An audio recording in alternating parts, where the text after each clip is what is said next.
এই হচ্ছে সেই 100 ইহুদি বা ইসরায়েলি যাদেরকে হিটলার বাঁচায় রাখছিল। হিটলার মূলত এদেরকে সমাজের কিট বা প্যারাসাইট বলতো। হিটলার জানতো তারা সমাজের মধ্যে কি করতে পারে। সেই সময়ে প্রায় 60 লাখ ইহুদি হিটলার হত্যা করছিল, শুধুমাত্র 100 ইহুদি বাঁচায় রাখছিল পৃথিবীর মানুষকে বোঝানোর জন্য যে কেন হিটলার তাদেরকে হত্যা করছিল। এখন কথা হচ্ছে, এই 100 ইহুদিকে পৃথিবীর কোনো দেশ যখন জায়গা দিতেছিল না, থাকতে দিতেছিল না, তখন ফিলিস্তিনিরা তাদের ভূমি ব্যবহার করতে দেয়, তাদেরকে খাইতে দেয়, থাকতে দেয়, সবকিছু করতে দেয়। দিন শেষে পুরো ফিলিস্তিন রাষ্ট্রটা তারা দখল করে এবং ফিলিস্তিনিদেরকেই তারা হত্যা করে। হিটলার মূলত জানতো আগে থেকে তারা সমাজের মধ্যে কি করতে পারে। তারা তখন বলেছিল যে এরা কোনো ধর্মীয় লোক না, এরা হচ্ছে সেই উগ্রবাদ যারা সমাজ এবং পৃথিবীর মধ্যে ফিতনা ফাসাদ সৃষ্টি করবে, উগ্রতা সৃষ্টি করবে। তাই হিটলার তখন হচ্ছে তাদেরকে হত্যা করছিল। আজকের দিনে এসে মানুষ সেটা প্রমাণ পাইতেছে। 5 জন ব্যক্তির নাম বলতেছি, খুব ভালো করে শুনেন।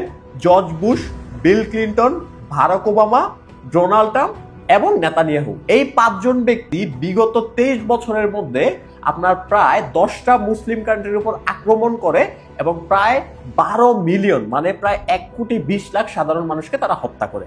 কিন্তু আজ পর্যন্ত তাদের কোনো বিচার হওয়া তো দূরের কথা আন্তর্জাতিক আদালতে, উল্টা তাদেরকে নোবেল পুরস্কার দেওয়া হয়। মূলত এই জিনিসগুলো তারা কেন করতেছে? তারা করতেছে যে মুসলিম দেশগুলো আছে, মূলত হচ্ছে সিরিয়া, ওমান, ইরাক, কাতার, কুয়েত থেকে শুরু করে আপনার জর্ডান, এই সকল অংশ তাদের দরকার হচ্ছে গ্রেটার ইসরায়েল গঠন করার জন্য। আর এই জন্য তারা হচ্ছে এই সকল দেশের উপর মূলত আক্রমণগুলো করতেছে। এত ছোট্ট একটা দেশ ইসরায়েল, অথচ পুরো পৃথিবীর কন্ট্রোল এখন তাদের হাতে। আমেরিকার মতো একটা দেশকে তারা হচ্ছে নাচাইতেছে এবং উঠাইতেছে, বসাইতেছে বলতে পারেন।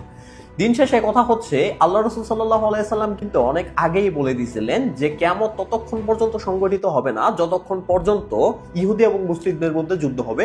মূলত তিনি বলছিলেন যে এমন একটা মালহামা হবে যেই মালহামায় প্রায় 80টা দেশ অংশগ্রহণ করবে এবং পৃথিবীর 1/3 লোক তখন মারা যাবে। মুসলিমরা সেই যুদ্ধে কিভাবে বিজয়ী লাভ করবে সেটাও তিনি বলে দিয়েছিলেন। তো আস্তে আস্তে দেখা যাচ্ছে পৃথিবী ওই দিকেই আগাইতেছে। কিয়ামতের যে লক্ষণগুলোর কথা বলা হইতেছে, বেশিরভাগ লক্ষণগুলোই এখন প্রায় নিয়মিত আমাদের চোখের সামনে ঘটতেছে। আমি আপনি এখন কিচ্ছু করতে পারবো না যতক্ষণ না পর্যন্ত প্রকৃত সময় আসবে, ততক্ষণ পর্যন্ত আমি আপনি ফেসবুকে পোস্ট করতে পারবো, দোয়া করতে পারবো বা বিভিন্ন জিনিস করতে পারবো। মূলত আমার আপনার যেটা করা উচিত, আমাদের ইমানকে মজবুত এবং শক্তিশালী করা উচিত।